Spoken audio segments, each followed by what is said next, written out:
Hear that metallic clank under the Ford Field lights, the one that sounds like a gate just slid open, and something means step through.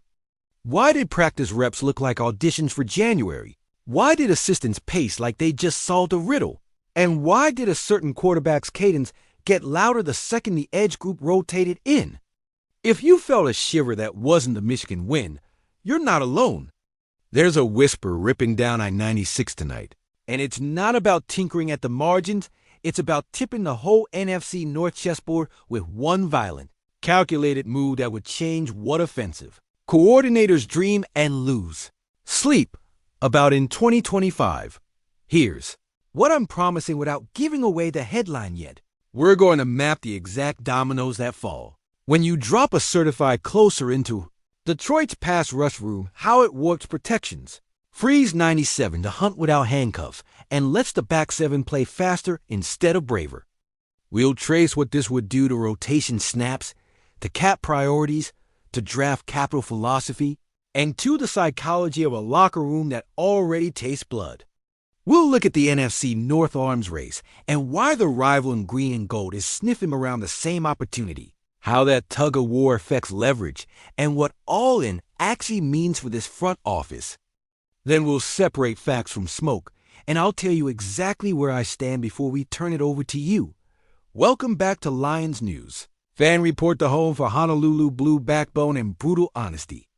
If you ride with this city, hit subscribe, drop a like, and lock in. We talk like fans, think like scouts, and we don't duck the tough calls. Let's set the table before we lift the lid. Detroit's identity under this regime has been simple and proud. Build the lines, bully the middle 8 minutes, make fourth quarters look like a bar fight with referees staring at a flag they'd rather not throw. Last season taught the whole league that this isn't a cute story anymore. It's a standard. But it also exposed the thin places. When the rush didn't hit in waves, the back end had to hold water a beat too long. When teams chipped Hutchinson with a tight end and a back, the plan B too often became cover for 6 seconds and pray. That's not sustainable in January, and every contender in the conference knows it. You either add a second problem for offenses to solve, or you watch them solve you. And that's why the room feels different this week. Because the what if on the whiteboard isn't a gadget player or a rotational flyer. It's a hammer. The kind of hammer that doesn't just get sacks. He closes drives. The kind of hammer who makes your center point a toe the wrong way because he knows the slide won't be enough. The kind of hammer who changes your 3rd and 7. Call from "we can get it" to "throw it away." The kind of hammer who lets your head coach lean forward on 4th down because he trusts the defense to get the ball back anyway. All right, here it is. The headline you came for. Trey Hendrickson to Detroit is the scenario shaking the division's nerves right now.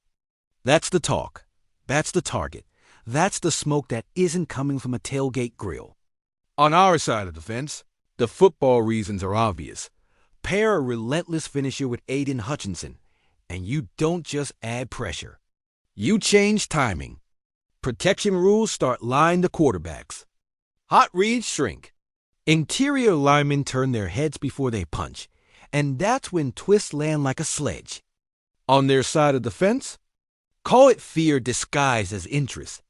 You don't let a sack merchant hitch up in Detroit without at least pretending you're in the race, especially if your building wears green or purple, and you felt 97 breathing on your neck already. Let's be precise about what's fact and what's connecting the dots. Fact: Detroit is monitoring premium edge opportunities. This is not a depth piece month. Fact: Hendrickson is the archetype that makes the most sense opposite Hutchinson explosive get-off.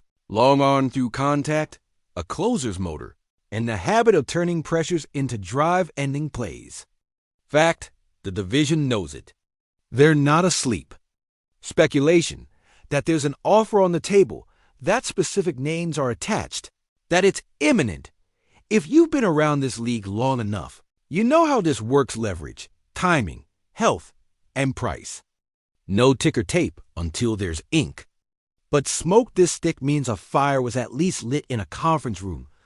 Why does this fit football-wise? Start with Hutchinson.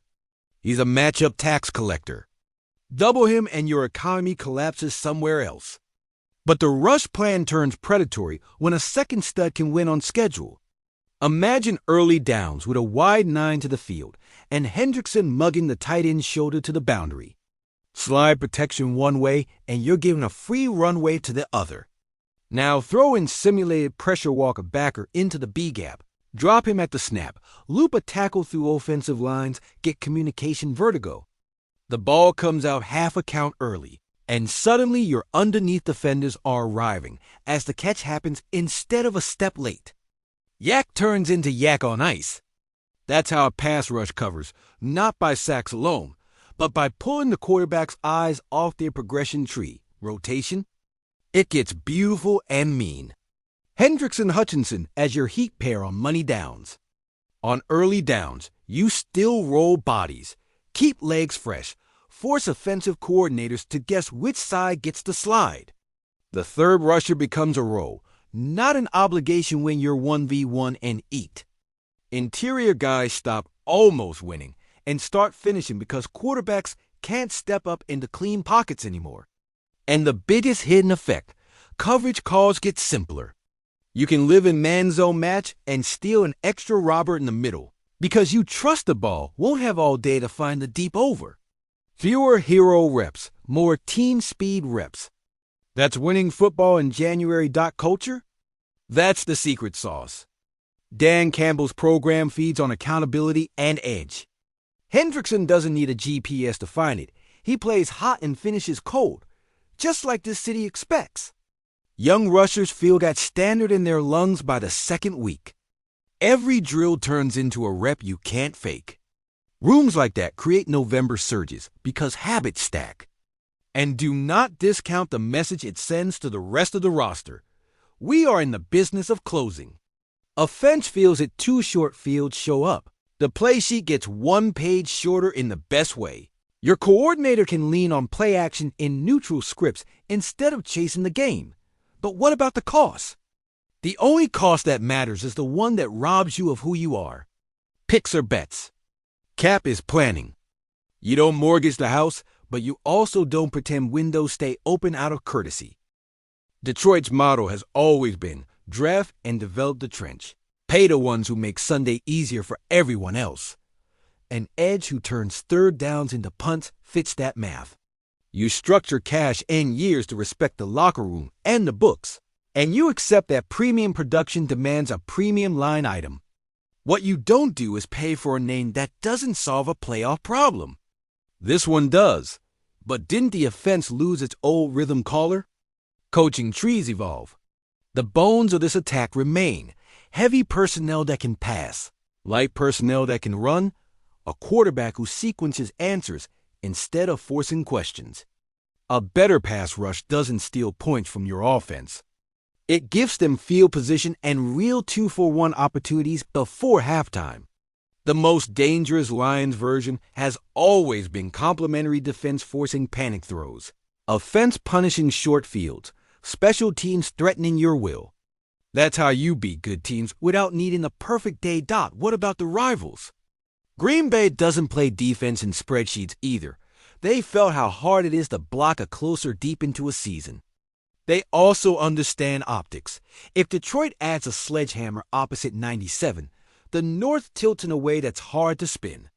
Minnesota and Chicago would have to adjust personnel groupings on Wednesday just to get to Sunday without a scar.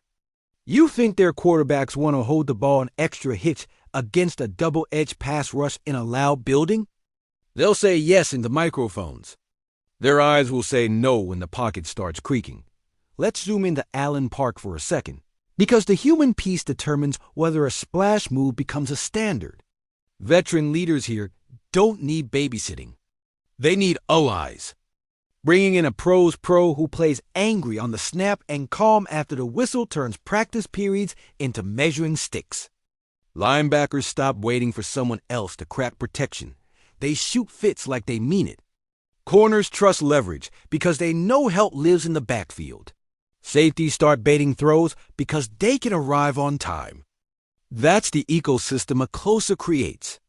It's not just about sacks. It's about sanity. Now. Clarity time.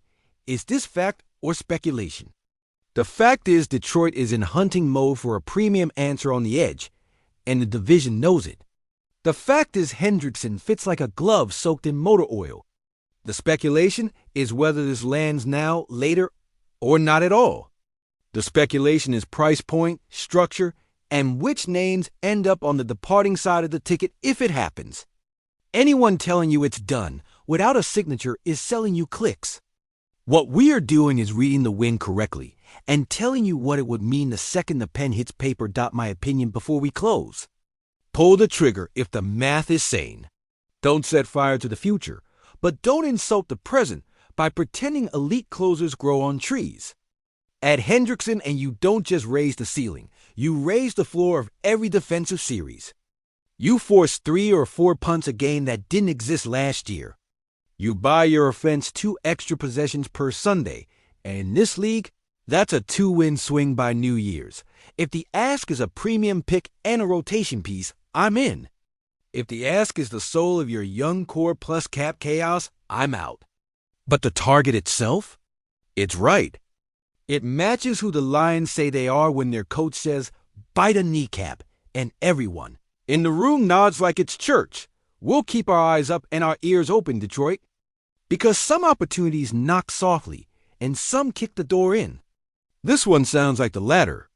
And if the next push notification reads the way the whispers sound, remember this feeling, the air getting heavy, the gate sliding, the sense that the clock just became your friend in the fourth quarter. That's not hype. That's what happens when a defense decides it's tired of almost